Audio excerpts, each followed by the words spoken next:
Salut, c'est Guillaume. Je vous propose de découvrir un extrait du prochain épisode de Course épique.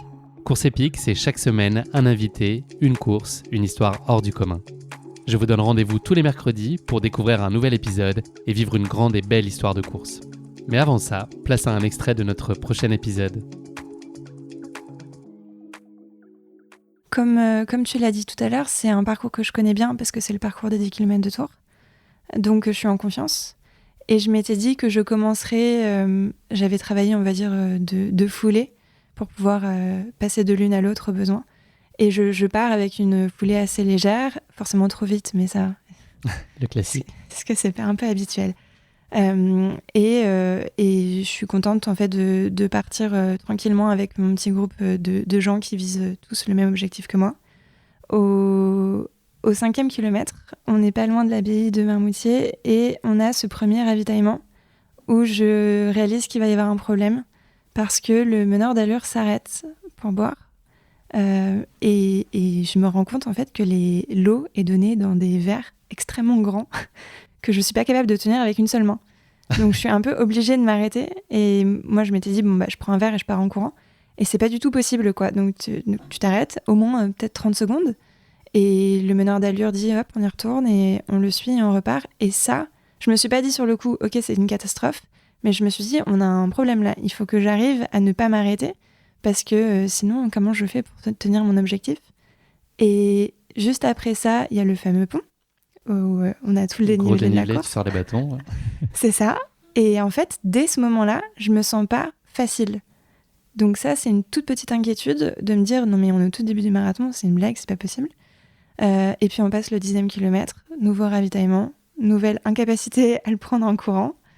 Mais pour l'instant, quelque part, je me dis c'est pas tout à fait normal, mais je me pose pas plus de questions que ça.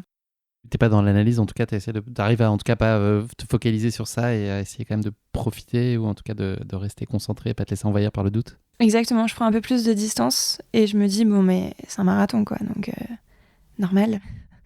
Au 18e kilomètre, tu es encore dans les temps que tu t'étais fixé, mais la situation se corse un petit peu après puisque aux environs du 25e kilomètre, on te retrouve titubante. Est-ce que tu peux nous expliquer ce qui est en train de se passer ? Est-ce que toi, tu as l'impression que à ce moment-là, tu es en train un peu de perdre le fil de ta course ?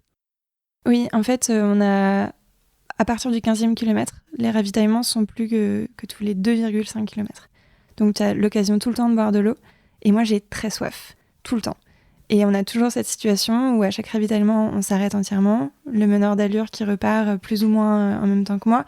Mais je commence à avoir cette petite pression de me dire, il faut pas que je le lâche, quoi.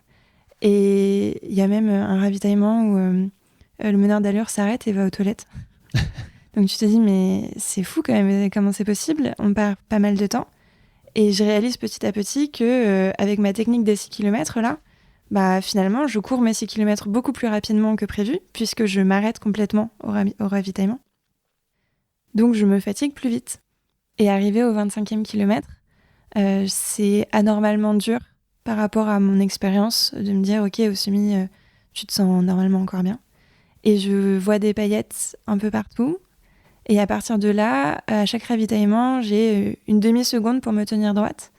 Et les gens, les bénévoles qui tiennent les stands s'en inquiètent un peu et me disent « Madame, ça va bien ?» Donc je réalise que ça se voit aussi de l'extérieur, quoi. Je me sens pas bien et ça se voit. Mais c'est principalement... je me sens déboussolée plus qu'autre chose. J'ai pas vraiment de douleur physique. Typiquement douleur de hanche qui revient un petit peu, les pieds un peu fatigués, mais c'est pas dans mon corps, c'est autre chose et c'est ce qui me fait peur en fait, de pas comprendre pourquoi est-ce que ça va pas et pourquoi est-ce que c'est pas facile.